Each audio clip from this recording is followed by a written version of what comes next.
Salut les loulous! Alors on se retrouve aujourd'hui pour une petite astuce d'atelier. On va voir comment affûter des outils pour pas trop cher. L'objectif de vous montrer comment on affûte des outils, c'est pas de vous montrer ça sur un Touré style Tormec là, à 700 €. Quel est l'intérêt? Vous n'allez pas investir 700 balles pour affûter 5 ou 6 fois vos outils par mois. C'est ridicule. Non, l'objectif de la chaîne, c'est d'essayer de vous offrir les capacités de réaliser à peu près ce que fait un professionnel avec le matériel d'un particulier. On va voir plusieurs méthodes, des méthodes qui coûtent vraiment rien du tout, et puis des méthodes où il faut quand même sortir un petit peu d'argent pour avoir un bon résultat.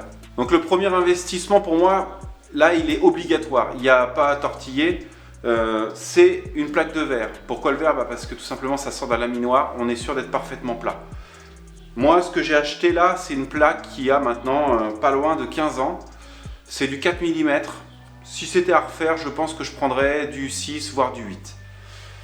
Au niveau des dimensions, alors là c'est un peu ce que vous voulez, hein. Voilà, moi je suis sur du 50 par 30.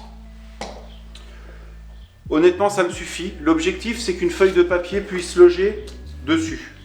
Donc deuxième petite chose, une fois que vous avez votre plaque de verre, fixez-la sur une plaque de bois. Ici on a un morceau de particules, c'est très bien, ça suffit. Il y a 4 clous.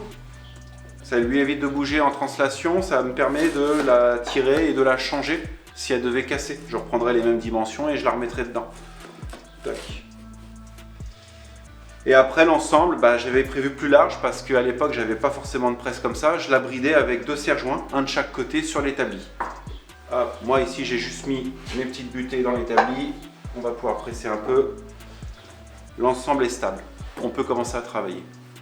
La première chose, toute bête, on a tous chez nous ce genre de chute là, des coins. Essayez d'en fabriquer une avec les bons angles, les angles à 30 degrés, 35 degrés, 32 degrés, tout ce que vous avez besoin de faire au niveau de vos angles. Essayez de vous débiter des coins avec les bonnes pentes. Tout simplement, alors ça c'est vraiment l'astuce qui coûte rien, hein. On viendra appuyer l'outil dessus et on viendra faire frotter la cale et l'outil en même temps sur notre plaque de verre. Enfin, sur la plaque de verre avec du papier bien sûr. Ça marche bien un temps, ça dépanne on va dire. Vous vous retrouvez dans l'incapacité d'affûter correctement votre outil. Et bien une cale comme ça fait le travail. Que ce soit avec les ciseaux à bois ou avec les lames de rabot, hein, ça marche bien, ça passe partout. Sur un chantier, ça m'est déjà arrivé de me retrouver un peu dans la panade, j'avais un peu abîmé mon outil, j'avais envie de le réaffûter dans l'urgence, j'avais un peu de papier, je me suis vite fait fabriquer une cale avec la scie circulaire, j'ai découpé 2 fois mon morceau de bois pour avoir la pente, terminé. L'autre solution, parce que la cale en bois, ça va 5 minutes, c'est vraiment de la débrouille et de la dépanne, c'est d'investir dans un bon gabarit d'affûtage. Quand on veut affûter à la main, c'est indispensable. Là, on n'est pas là pour faire de la pub. Celui-ci vient de chez Veritas. Ça fait 8 ans à peu près que je l'ai de mémoire. J'ai pas grand chose à lui redire. La seule chose, c'est que c'est écrit en pouces sur le dessus au moment de régler les graduations pour régler la largeur de notre ciseau à bois. C'est vraiment son seul point faible à mes yeux. Ça aurait pu être en millimètres. On a un système de queue d'aronde. On vient glisser dessus. On verrouille pour la largeur de notre ciseau à bois. On détermine l'angle dont on va avoir besoin d'affûter. On va refaire des gros plans après, vous inquiétez pas. Donc là, on est sur le gabarit Veritas, c'est ce que je vous expliquais tout à l'heure, hein. Ici, on est numéroté en pouces, on aurait pu avoir des millimètres. On a cette petite réglette, tout simplement, qu'on va venir, hop, mettre dessus. Le petit témoin pour aligner par rapport à la largeur de votre outil, on va dire 1 pouce. Ensuite, c'est tout bête, code couleur. Vous avez 3 couleurs ici, vous avez 3 couleurs là. Vous déterminez votre angle. Par exemple, on va affûter à 30 degrés avec le rouge. Vous positionnez votre curseur sur 30 degrés. Alors là, ça peut se déplacer. On pourrait aller chercher un... Hop.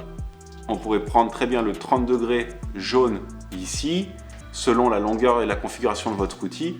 Nous, on va prendre le 30 degrés rouge, par exemple. Il suffira de desserrer la vis qui est ici et de vous mettre sur la position rouge. Vous enfournez votre outil à l'intérieur. On a juste à plaquer sur la réglette ici pour être sûr d'être d'équerre par rapport au rouleau. Vous mettez en butée et vous resserrez. Une fois que c'est fait, on retire le guide. On est prêt à affûter.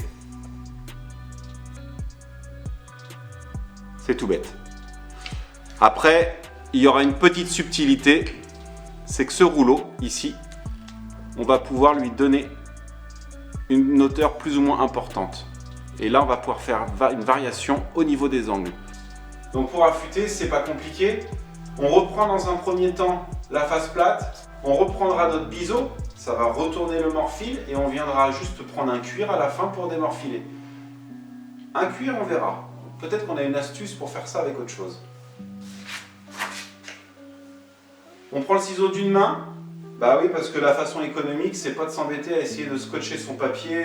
Moi, j'aime pas ça. Scotcher mon papier, on a très souvent ce phénomène-là qui se produit, où on fait des vagues, on abîme le papier et on vient faire des petits angles arrondis sur les côtés du ciseau. Je trouve ça super désagréable. On prend deux doigts, on écarte bien le papier, on prend le ciseau, on appuie fortement avec l'index sur la face plate. Moi, je rajoute en général le pouce sur le côté et on vient juste guider d'avant en arrière. Voilà. Et là, dans ces conditions-là, alors on n'est pas sur de l'affûtage haut de gamme, mais je peux vous jurer que vous allez déjà ressortir quelque chose de vraiment pas dégueulasse. Donc, si le ciseau il est dans un bon état, bah, vous reprenez à partir du grain 500 par exemple. S'il est vraiment dans un état... Voilà, ça c'est le genre de choses qu'on a sur les brocantes où ils s'en sont servis pour enlever du crépi sur les façades ou ouvrir des bidons de peinture. Bah là, vous rattaquez au grain 80, au grain 100 au démarrage pour reprendre une surface plate, enlever tous les défauts. Et à partir de ce moment-là, on commencera à descendre les grains. On ira sur un grain 150 ou 180, 200, 300, 500, 800, 1000, 2000, 5000, 10 000 si on a de la folie. Non, mais déjà, quand vous allez arriver à 5000, vous allez avoir une qualité qui sera vraiment pas dégueulasse. Et au besoin, si vous avez envie d'avoir un beau fini, un beau poli, eh ben, il faudra investir à ce moment-là dans une pierre à eau. Le papier, il a déjà un coût. Alors, pour l'investissement de départ au niveau des grains, allez dans les grandes surfaces de bricolage. Vous devrez trouver des packs. Moi, de mémoire, j'ai vu 2 packs la dernière fois. Il y en a un qui démarrait du grain 100 qui allait jusqu'au grain 500. Et après, un autre pack qui démarre de 500 qui va jusqu'à 5000. Alors, il est composé de 5 à 10 feuilles grand maximum. Ça coûte un peu cher, c'est vrai. Mais si vous les utilisez correctement, il y a moyen d'affûter un paquet d'outils dessus avant de les user. Une fois que tous mes défauts sont partis, eh bien, je vire le 500. Et je passe au 800. Donc en cours d'affûtage, on prendra bien soin entre chaque grain d'essuyer correctement notre outil. Ça serait très malvenu de ramener des grains 500 sur du grain 800. Bah oui, vous allez remettre des rayures en plein milieu de votre finition, c'est dommage. Pensez à bien essuyer, c'est très important cette opération. On y retourne.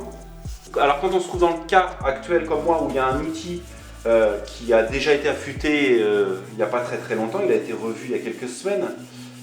Il n'y a pas besoin de redémarrer un grain super gros. Là, je redémarre à 500, c'était peut-être même pas utile parce que je vois que ça se passe super bien. On est déjà rendu à 800, on est propre. Hop, on essuie notre zone de travail au passage. Il reste toujours ces fameux petits grains là qu'on laisse sur la plaque de verre qui vont venir en dessous de votre papier et qui vont créer de toutes petites bosses. Donc quand j'attaque les petits grains, là que je vais commencer à arriver sur du grain 1000, je vais toujours épousseter un peu mon papier en dessous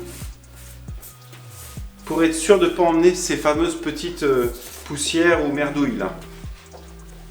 Le dessus, soit vous passez gentiment un petit coup de soufflette, vous époustez avec un chiffon, avec un pinceau, ce que vous avez sous la main.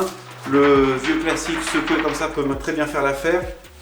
Donc quand on arrive sur la partie un peu plus finition de notre outil, à partir du grain 1000 pour moi, on va essayer de faire attention à ce qu'on fait. On ne va pas venir poser la face comme un barbare sur le papier de verre. On va venir tout simplement faire un bras de levier. Je m'applique en premier sur ma plaque de verre et je viens par la suite appuyer ma face. Ça évite de venir abîmer et décorner quelque chose. Donc là, je suis rendu sur mon grain 1000. Je vais pouvoir le faire tout de suite. Et on va pouvoir passer aux 2000, 5000, etc. Par contre, il y a une petite subtilité à savoir. Je pense que vous le voyez de là-haut. Le papier, là. Il est vachement usé. Nous, en mécanique, on appelait ça de la toile potée. Tout simplement, le papier à cet endroit-là fait plus 1000. On est rendu peut-être sur 1500, 2000, 2200. Le fait de saturer le grain du papier, eh bien, vous commencez à avoir quelque chose de beaucoup plus lisse. Alors ça, on va s'en servir pour faire du polymiroir, ce genre de choses, quand on arrivera sur nos grains de finition. Si on a ça sur du papier de verre 5000, vous allez faire un fini mais ultra brillant. Si vous n'avez pas pu investir dans des papiers au-delà de 1000, bah votre 1000, vous allez le saturer une première fois dans une zone, deuxième outil dans la même zone, et ainsi de suite. Vous répétez tous vos affûtages au même endroit, en tendant bien le papier. À la fin, vous aurez cette bande-là, et il y aura juste à repasser dessus. Ça compensera le fait de manquer de papier de finition en termes de grain. Et c'est vraiment pas dégueulasse. Essayez-le chez vous, et dites-le dans les commentaires. On va aller jusqu'au grain 5000. On va y aller directement. Donc là, on a un 5000 qui commence à vieillir. Et là, on en a un qui est très vieux, qui a déjà été perforé, parce que ça, c'est vraiment, la feuille de papier, c'est aminci. Et on a des zones. Hop. On a vraiment des petites zones là, où on est vraiment très très saturé au niveau des grains.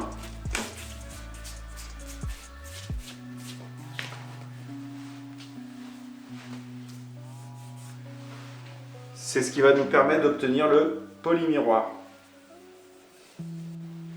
Donc là, on va regarder ensemble cette première face. Quand on arrive sur les grains 5000 avec un papier un peu saturé, voilà ce à quoi on peut s'attendre. C'est le genre de qualité d'affûtage qu'on va rechercher. On aura une meilleure glisse de l'outil sur la surface du bois. Maintenant, on va s'attaquer à l'autre côté, qui lui a déjà pas mal mangé quand même.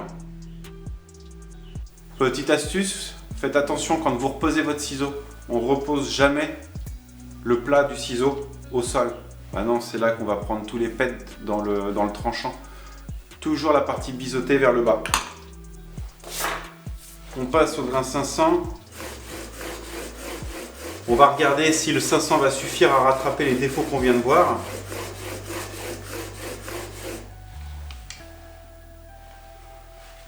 C'est pas trop mal.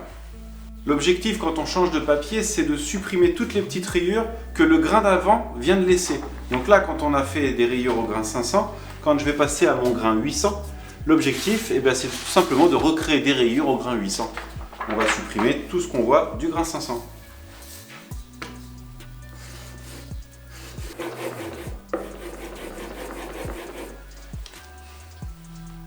Donc là, on est arrivé au grain 1000.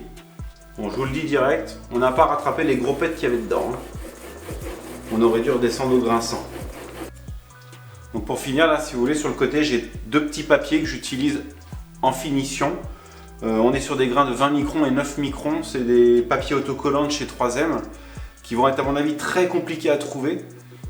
Si vous pouvez mettre la main sur une feuille, vous allez voir le tarif où elle est. C'est juste exorbitant. Mais alors, ça vous fait une vie, quoi. Vous en découpez des petits carrés dedans, vous y allez proprement dessus. C'est juste plaisant de voir le résultat.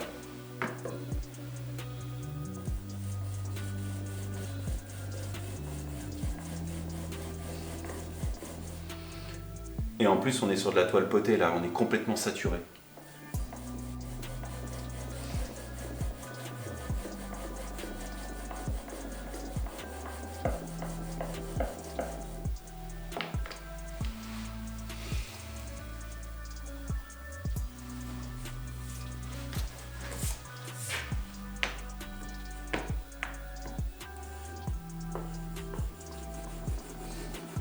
Pour terminer votre ciseau à bois, parce que là, il nous manque une petite opération, c'est juste de rabattre le morphile. On reprendra notre dernier grain de finition qu'on a utilisé. On remet notre semelle à plat dessus, toujours avec la même technique.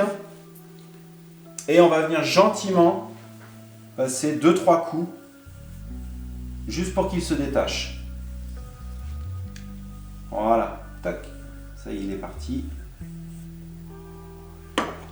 Parfait. Donc voilà notre partie biseau. Alors elle a été un peu bâclée pour la vidéo, je vous l'accorde, c'est le bas qui m'intéressait là essentiellement. On a le polymiroir sur le bas, on a encore quelques rayures dans le milieu. Donc là on a travaillé à sec avec notre produit. C'est la première solution la plus simple. On peut aussi travailler avec des papiers dits waterproof. On va en trouver, voilà, ça peut ressembler à ça par exemple. Je sais que 3M en fabrique aussi, ça ressemble à ça, voilà.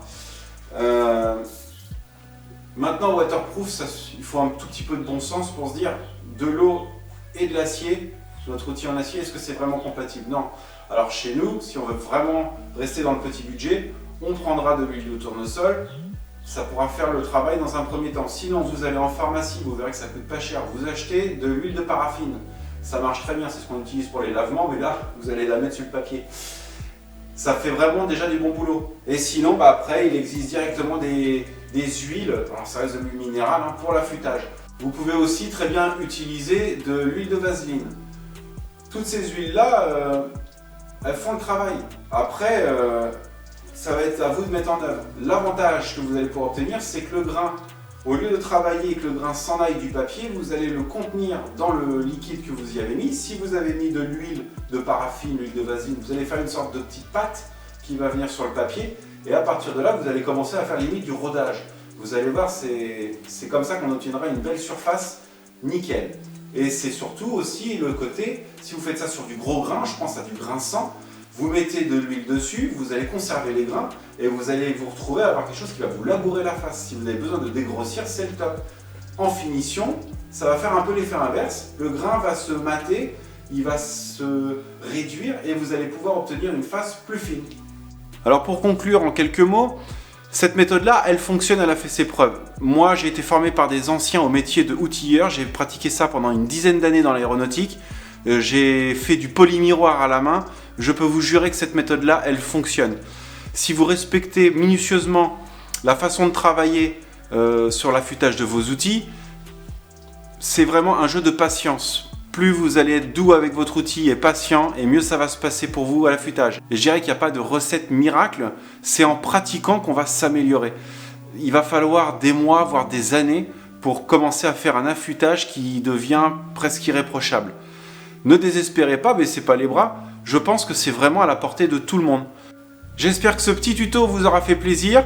Je tiens à remercier mes 1000 premiers abonnés. Je viens de recevoir un petit mail de YouTube qui me précise qu'il y a bien eu 1000 abonnés franchis sur la chaîne. Alors je suis très surpris, enfin agréablement surpris. Je pensais pas qu'on allait pouvoir attirer autant de personnes en si peu de temps. Franchement, c'est bien, ça veut dire que les gens ont peut-être envie d'apprendre d'une autre méthode. On n'aura peut-être pas l'approche aussi pédagogique que certains ont sur d'autres chaînes. Là, vous allez voir la méthode qui fait ses preuves. Chez moi, c'est ça. Là, l'affûtage, je sais de quoi je parle. Ça a été mon métier pendant 10 ans. J'en ai fabriqué, j'en ai réaffûté, j'ai fait des moules, etc. à la main, avec des finitions polymiroir à la main. Je peux vous jurer que ça, quand je vous dis qu'on fait du polymiroir avec du papier poté, je sais de quoi je parle. Donc pour terminer la vidéo, je tenais à faire un petit clin d'œil à Candela. Dans son message qu'elle me laisse dans la dernière vidéo, la personne me dit que je peux paraître un peu intransigeant au premier abord. Alors je m'excuse, hein, c'est vraiment pas voulu. Ça reste une ancienne déformation professionnelle. J'ai été gendarme par le passé. Apparemment il y a des restes, hein. Mais c'est vraiment pas l'objectif. L'objectif c'est d'être agréable pour vous, de façon à vous enseigner des techniques en essayant de vous les simplifier au maximum, de façon à pouvoir profiter de quelque chose de professionnel à un niveau particulier. Moi, mon objectif, il se situe là. Aujourd'hui, c'est de rendre accessible quelque chose qui peut vous paraître inaccessible. Alors, j'espère que la vidéo vous aura plu, que la petite astuce est à votre goût. S'il y a besoin de précision, on n'hésite pas dans les commentaires. Si on a aimé la vidéo, on met un petit pouce bleu, on s'abonne, et je vous dis à bientôt les loulous. Salut!